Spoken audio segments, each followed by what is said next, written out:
Missile command. The mathematical pattern underlying the game is exactly the same as... Hey, buddy, do we carry any Rush CDs in the store? No need, I got them all on my Zune. You have a Zune? Are you kidding me? No, I'll grab my iPod. Good. I have a very special request.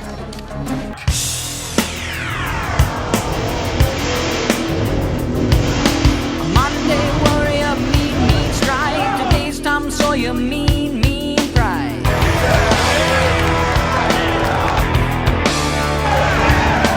What do you say about his companies? What do you say about society? Catch the mist, catch the myth, catch the mystery, catch the riddle. Gentlemen, we have a kill screen.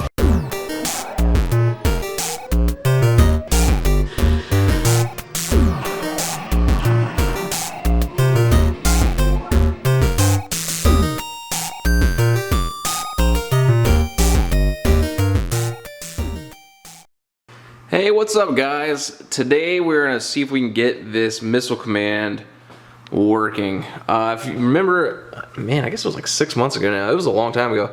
I picked this up with the Donkey King bootleg Donkey Kong, Crazy Kong, and the Donkey Kong 3 cabinet. And I actually ended up picking up a DK3 marquee because I think I want to turn this back into a DK3. I don't know, I haven't really figured out what I'm doing with this cabinet, but at least everything matches now. Anyway, besides the point. So I picked that up and Missile Command at the same time, but Missile Command was not working. It was giving me a lot of like blinking lights, which I Googled, and different errors or different blink patterns equal different errors. But I ended up getting it to finally go into test mode, and I got a ROM error on the screen. So today we're actually going to install a Missile Command MultiGame kit that, as a secondary function, the kit actually bypasses the game ROMs on the board set that apparently are flaky and they just kind of crap out. The sockets suck. It's like a known problem with Missile Commands. So I thought I'd pick up this MultiGame kit from arcadeshop.com, and I think it was like 60 bucks-ish plus shipping, and you get the ROM bypass function, you get Missile Command, and then you get another game called Super Missile Attack, which apparently is a bootleg version of Missile Command. It's got some different nuances. It's a little bit different, more challenging, I think. I played a little bit on MAME. So yeah, let's put this multi-game kit in and see if we can't get this thing up and running. Alright, so what we have to do to install this multi-game kit, it's actually real simple. All you do is you pop off this CPU chip at the bottom left corner. There's another chip that's about the same size, which is this thing, which is called a Pokey. And I forget what this thing is, but you don't want to take this one off. It's the one at the very bottom. And the way you can find out which one is the CPU is you find your ROMs. These are your game ROMs. And it's located on the same side. So all you do is you pop this off.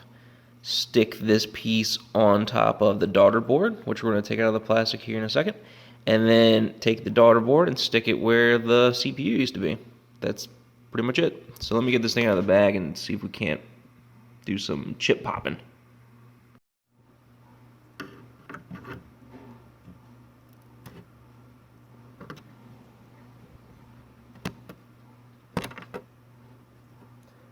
I just pop it off, and you just want to make sure the orientation of the chip is the same when you stick it on the daughter board. And the way you do that is you'll see a little notch right here at the top of the chip, and that indicates pin 1, I believe, over this top left corner. So now we're going to I'm just going to leave it kind of where it is, and then just kind of slide the daughter board over. And if you look on the daughter board itself, see that giant 1 at the top left corner? That's pin 1. So it goes in the same orientation. Just make sure pin 1 on the notch goes to the same pin 1 on this giant thing.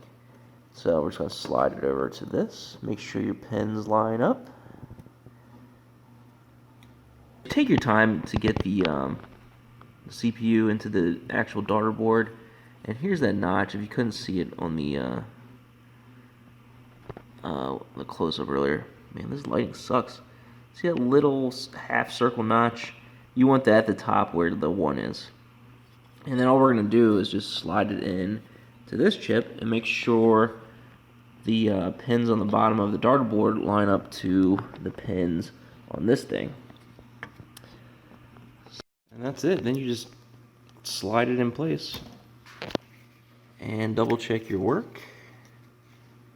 Make sure your pins are lined up. And then it just sits there like that, just snapped in. And what's cool is this ROM chip, this ROM chip actually has the code needed to run both Missile Command and Missile Attack. And it bypasses these ROMs here. So it's also used if you have like flaky ROM sockets that are like hanging off, or the ROM itself has gone bad, or if you just want to preserve your ROMs for whatever reason, you can pop them off because it really just bypasses all of these together. And I also heard if you take them off with the MultiGame, it uses less voltage to power the board, so you actually get some less heat involved, so that's even less problems down the road. But I'm just going to leave them on for now and just see how it works. And let's plug this in and hopefully we can play this game.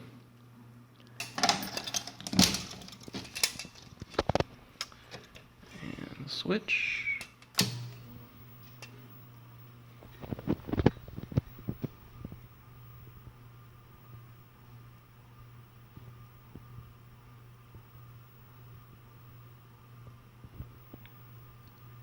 And we are in business. Take this stupid thing down. You know what? Why don't we move this over to a game that is also out of order? And Mega Attack, because the sound went up the other day. It's always something, man. So let's play some Missile Command.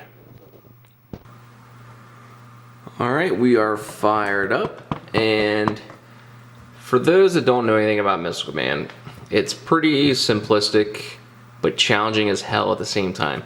You move your cursor with the trackball, just like the old-time computer lab mouse, and then you have 3 launch control missile buttons, if you will, that correspond to these bases at the bottom of the, and you can see them right there, these bases at the bottom of the map. So when you hit the left button, the left one fires, middle one, middle, right, you get it. And then some of them, I think the middle one is faster than the right one, the right one's faster than the left one. They have different speeds, so you don't want to waste all your fast missiles until like you have one coming right down here, get ready to knock out your base. Last ditch effort, fire one of your fast moving ones. And that's pretty much it. 1 and 2 player alternating. And yeah, that's really, and then same thing for Super. You know what? I know I'm botching the name. Let's look. If I hit player 1 and player 2, we're gonna switch to the game just so I can get the title right. Well, that ain't good.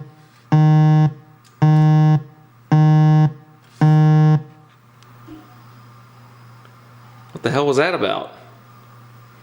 Let's try this again. Jesus, Super Missile Attack. Well, that's the game that I was trying to talk about, but then who knows? I'm getting stressed out now. Anyway, so yeah, it's the same thing, different colors, different things flying at you, different patterns for Super Missile Attack. But you know what? Let's play regular Missile Command before this thing takes a crap again. 1 and 2 player, back to Missile Command. I'm gonna hit the lights, and let's play a game. How does that look? It's a little blurry. Let's see if we can't. There we go. How's that? So, player 1.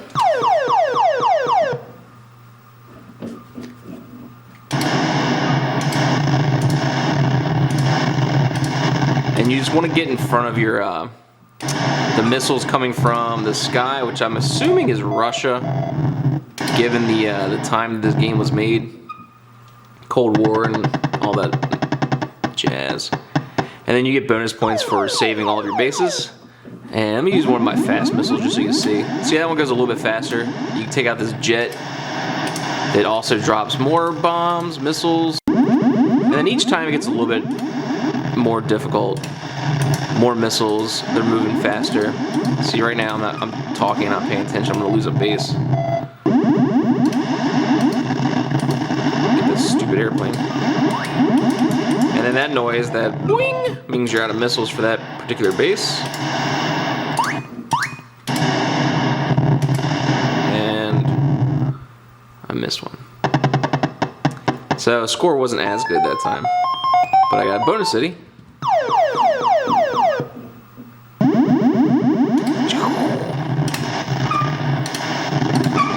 And I'm not great at this game. I mean, I'm sucking more today just because I'm trying to talk and film at the same time. But it's a challenging bastard. I don't know what that dog is that's blinking. Oh god.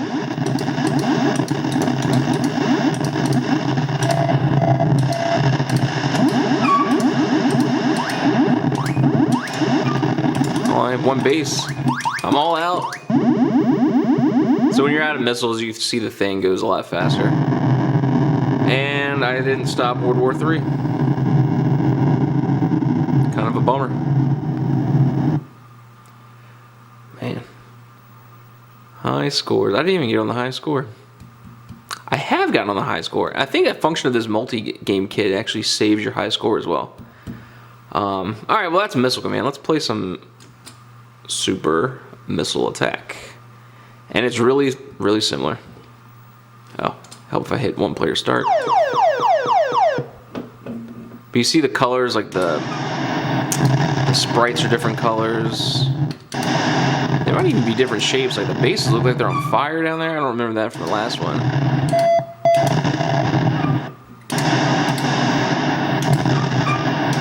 Oh man, they're spreading out.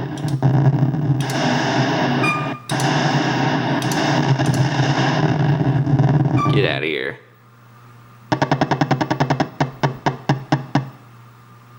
And this one ramps up real quick. Yeah.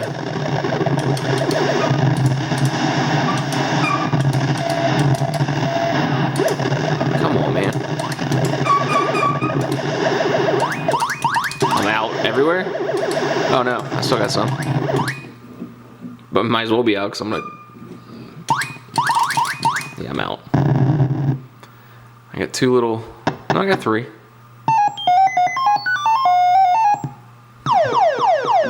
Some futuristic beeping noises.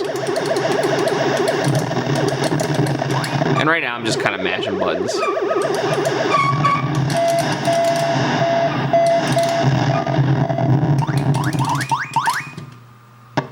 One. Alright, it's gonna be game over here soon. Oh, there's a spaceship? That's kind of cool. So maybe in this game the aliens are attacking. And again, end of the world. So that's it real quick. I just wanted to show you guys that we got this thing up and running again. I don't know what that one issue is. I'm kind of, I don't know, maybe I knocked something as I was explaining. Who knows? Power supply. It's like you gotta cross your fingers every time you turn these games on because they're 30 plus years old. You never know if it's gonna work or I don't know. Anyway, enough for tonight. Alright guys, thanks for tuning in and I'll see you next time.